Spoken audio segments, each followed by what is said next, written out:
Hey guys, welcome to lesson 6 on Seller Amp SAS. I'll be covering the basic functions, some sourcing techniques that I use, and how to export deals to Google Sheets. I have some ASINs listed here so you can see the warning notifications that Seller Amp gives us, and I also have a reverse sourcing ASIN that we can start with for our sourcing today. So let's just jump right into the basic functions. Here we go.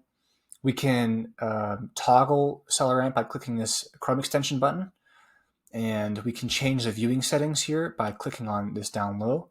I prefer to just have it right in the middle. You can go left banner, right banner, etc. But right in the middle seems to be the best option for viewing. Up on the top, we have the ASIN, which we can copy pretty easily. We have product dimensions. We have descriptions, the Amazon product page, the link to it. So we click that, we go back to Amazon. And we can click this, which gives us the search on Google for the title of the item. Let's close that out. And this is going to be opening in SAS web app, which I never use. So this first tab here is quick info. It's the most useful. It allows us to see if we are eligible to sell the item, if we're approved. We have some alerts popping up here, some red flags to watch out for. We have the best-selling rank. We have the estimated sales per month. And by the way, these sales are the total across all the variations. So we have 5 variations. This 3,000 figure is an approximation of the total amount of sales that all the variations combined generate. We have this max cost here, which is dependent on the settings we've given to Seller Amp, what our target ROI is. So if my cost price is at that level, 14.59, you'll see my ROI goes to 25%. My settings are so that everything turns red when it's below 25%, because I'm looking for products that have above 25%.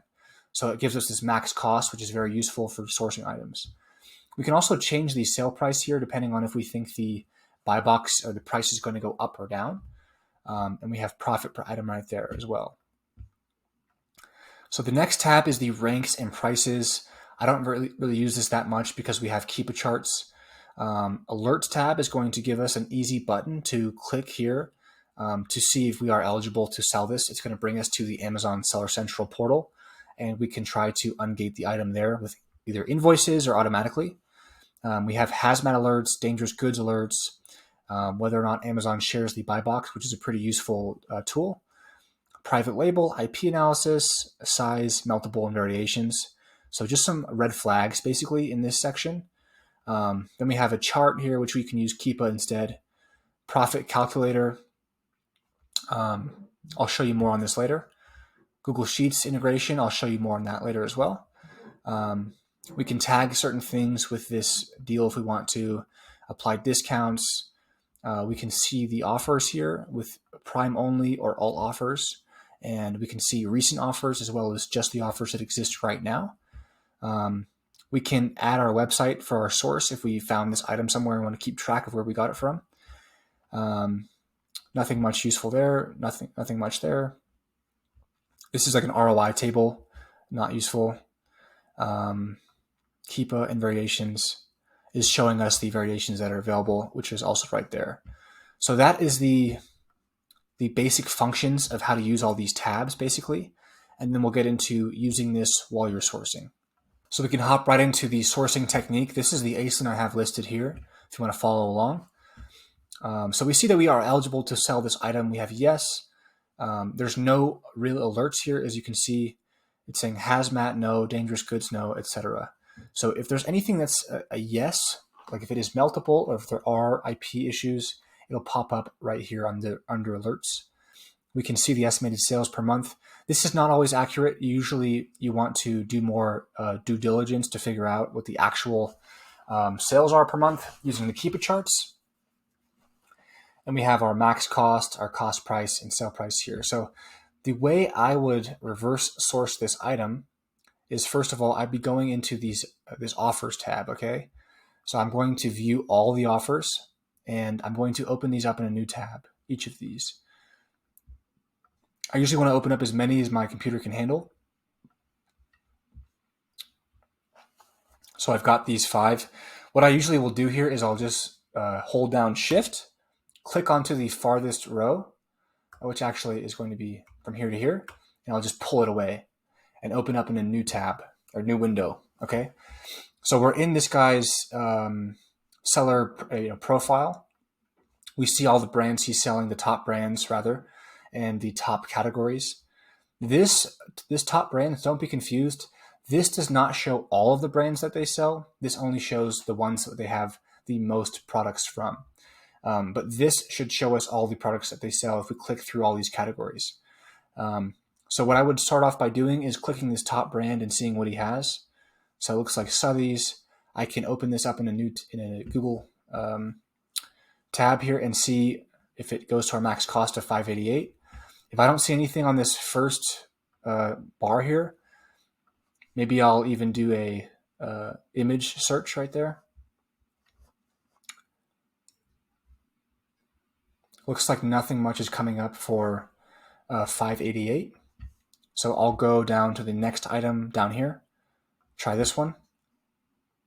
And these prices are getting better at $42.95, but still nowhere close to our max cost. I'll try one more item here before moving on to the next brand.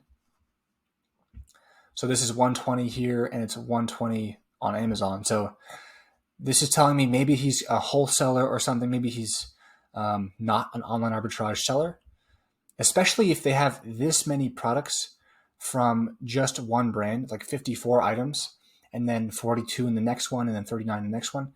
They have a lot of products within the brands that they sell. Usually online arbitrage sellers only have like 4 to 5 different products under the same brand. So this is telling me he's probably a wholesale seller.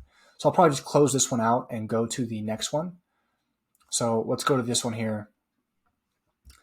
Miss Insane. This person looks like they are probably also a wholesaler because they have a lot of product count in these items. And they're also only selling beauty and personal care except for one household item. So I'll try this one out. Looks like none of these prices are getting close. I will try a different brand, Dr. Jart. So I'm seeing this one looks like it's coming in at $17 and the max cost is $18.02. I have to make sure this is the right item, 50 milliliters, 1.7 ounces. Oh no, it's a different item. So this one is correct, but it's priced too high. Okay, so we can just basically get the idea of how to reverse source from this. I want to move very quickly and have a lot of tabs open, but also stay organized. So let's close this guy out, go to the next seller. A lot of the same stuff here. So I'm guessing that our starting product was actually a wholesale product. That's why there are a lot of wholesalers on these listings here. So let's close out, and close out. This person might be wholesale, might not be. Let's see. One thing to keep in mind here is that the storefront price is higher than the buy box price. This is the price that they have it listed for on Amazon. And this is the buy box price where items are being sold at. So if you see that a lot of their storefront price is way higher than the buy box, then they're not making a lot of sales on these items. Let's try a different brand here. Kirkland, I know this is from Costco. So I'm going to guess that this is an online arbitrage seller. Go to shopping. So sometimes when we search this item, the title does not include the actual brand. So I'm going to type in the brand with it so they can get better results. Kirkland.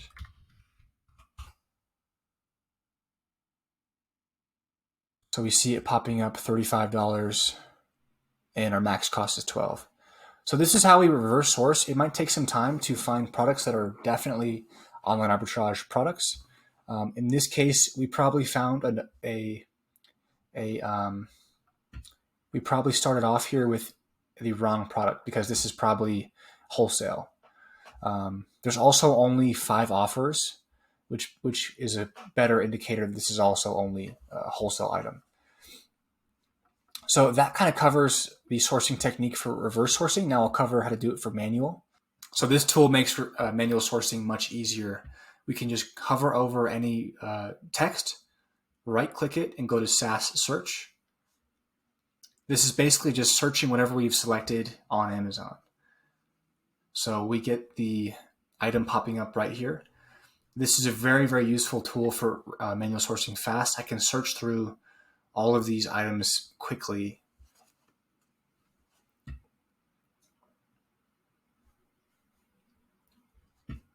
Let's see about this one here, if this pops up. So you get the idea here. We can just basically look up anything we want on Amazon very fast and just manual source quickly. The last thing I want to show you is how to export to Google Sheets. Let's go back to our first ASIN and just pretend that we found this item. So we can put in our cost price of $14.59. That looks good. And let's go down and just open everything up.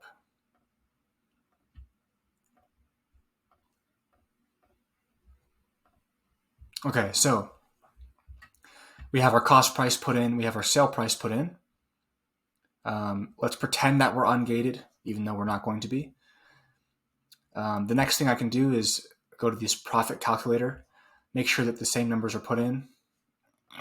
And if the item is small and light, we can adjust that, which will reduce the FBA fees if the item is less than $12 and less than 3 pounds. We'll keep that off for this one. So I can also change the quantity in here. So let's just say we're going to buy 10 of this item. I'll put 10. If we click this, it'll show us the total profit estimator. And then let's go down to Google Sheets here. So this is where we can export our lead into the Sheets. Before we do that, I'm going to add a website. Let's say we got it from walmart.com. Click Save. And then what I'll do is I'll click example spreadsheet. You can choose which lead list you want to export to. So I'll click that there. And it just popped up here. You see how it just, everything filled in. These headers are kind of up to your client. They're going to probably have their own system or their own way of doing things. I have it set up in this kind of way. And basically all we need to do here now is just, we can see all the ROI, all the profit, cost, price, a lot of information, very accessible right there. So that's how we export to Google Sheets. And I'll see you in the next video.